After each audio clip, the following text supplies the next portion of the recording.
ng dating Pangulong Rodrigo Duterte. Opo, ito pong pastilla scam na ito, panahon din po ng dating Pangulong Duterte. Kaya nga po, nagkaroon din po ng paglilinis dyan.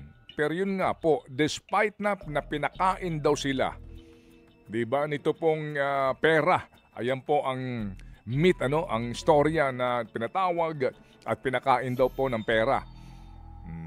Ano kaya lasa nun? Hindi ko alam, hindi pa ako nakakain ng pera eh. Hindi pa? O, lasang barbecue ba yung pera na yan? Depende siguro. Yan, baby. Hindi. Oo. Okay, thank you. Thank you very much. Sa pangkalahatan po kasing issue mga kapatid, no, ito ho ay nakababahala. Kasi ano ba ano ba problema nitong mga taga-Immigration Bureau ito? Di ho ba lantad yung pong pagpapakawala sa isang Koreano na hawak nila? Di po ba? Ito ho, may isang ahente rito na hindi ho naman as in agent na regular sa pagkakaalam natin at meron din pong mga JO, kumbaga, yung mga contractual. Maliban po naman diyan, meron din po mga reports noong una pa, di po ba? Dito nga po mga Kasapakat.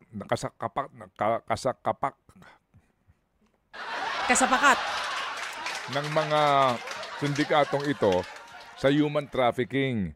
Opo, pero ito daw ho naman ngayon, in fairness naman din, wala na ho naman po tutugon dito sa problemang ito kung hindi mismo sila, di ba?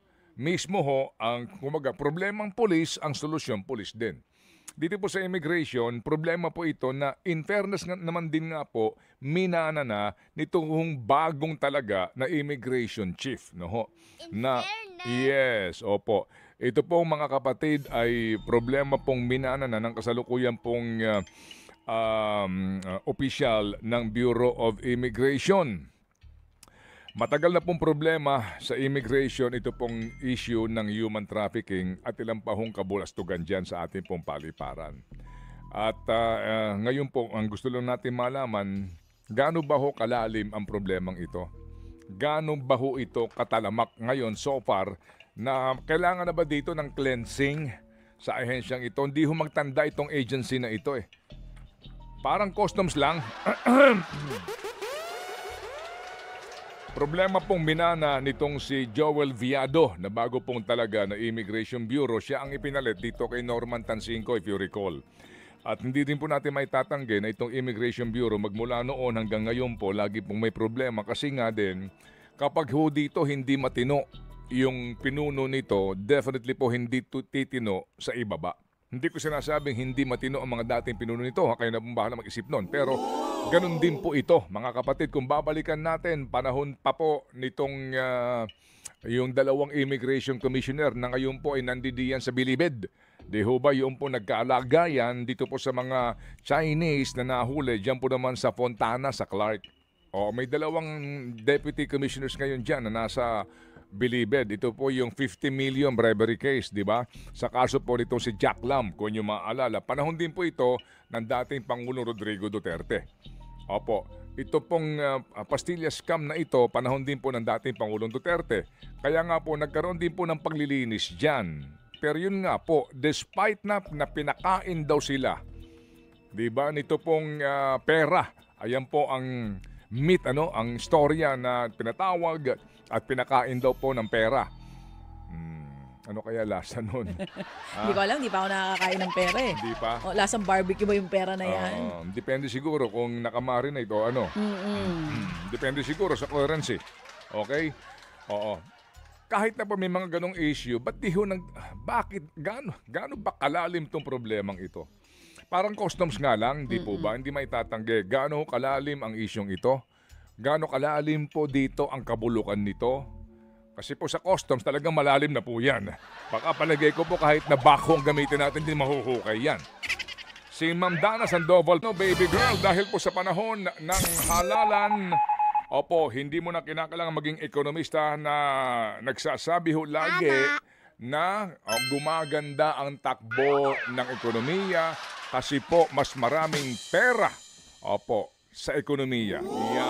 Yung nga po sinasabi niya, mas mataas ang demand po sa itlog kasi nga po marami daw pakain, sabi marami kanina. po kasi nga yung mga pakain. Maraming pakain daw. Marami po mga meeting, etc. Alright, and of course, no, habang papalapit pong halalan, opo, mas marami din pong perang iikot dahil nga sa alam nyo na yan. Mga issue. Paulit-ulit na lang. Paulit-ulit. Oo. At uulitin ko rin nga, ito mismo, baka lang nakalimutan niya na, one time, meron ako nakausap, dati pa naman, no? Dati pa ho. About 2 decades ago, na naging official diyan sa bureau na yan. Sinasabi nga, that time sa loob ng isang araw, mahina 500,000 piso. Opo. Ang kitaan diyan sa bureau. Wala kang gagawin actually. Meron sa darating. Kasi nga, ang dami pong pwedeng pagkakitaan. Hindi lang itong mga papaalis. Ito nga mga papaalis na ito mga kapatid. Ano to risky pa nga ito doon sa mga immigration officers kasi nga may CCTV. Di ba kapag nahuli yung pinatakbo mo, di ba magbabacktracking, damay ka dito, mas risky. Yung sindikato ho dito, yung illegal alien. Yan, ang daming lahi niyan. Yung payola na ibinibigay nila sa bureau para hindi sila habulin. Kasi kung talagang mag-ahabol itong mga taga-immigration sa dami po ng illegal aliens sa Pilipinas, talaga namang wala kang paglalagyan. Baka pati bilibid, mapuno. Although ngayon po puno na yan. Wala kang pagkukulungan, girl. Sa dami po ng lahi, mawalang galang lang, di ba?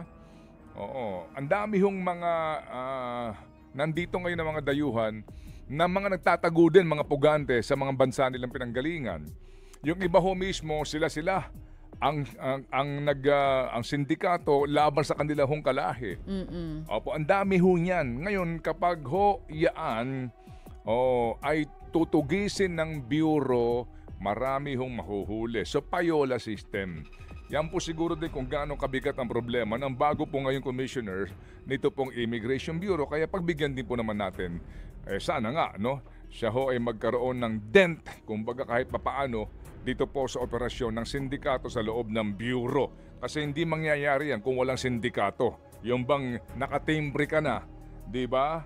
Doon po sa immigration. Pagdating doon, nakatimbre na kung sino ito. Napakahigpit di yan sa immigration. Hello? Lalo na kapag ikaw ay first time na babiyahe o kaya kay babae lalo na babiyahe papunta sa mga bansa na nakatimbre din po na kinakailangan bantayan. Nila. Diba? Hotspot countries. Ikaw ba na ano ka ba? Ay, hindi sila mahigpit sa akin. Minsan nga, gusto ko nang tapusin, ayaw pa nila. Yung pakikipag-usap? Oo. Kwentuhan kasi kami. Ganun. Musta ka? Di ba pagdating, actually, ang mga taga-immigration, bibihirang humingit totoo po yan. Sa ibang bansa, bibihirang humingit talaga? Yes. Usually, bibihira yung immigration na friendly. Kumbaga poker face sila. Oo. Pagdating mo doon, titingnan yung mukha mo, tapos maghihintay ka. Lalo na kung ikay first timer doon sa bansa. Titingnan yung mukha mo, tapos kukunin. Ayaw ko lumis.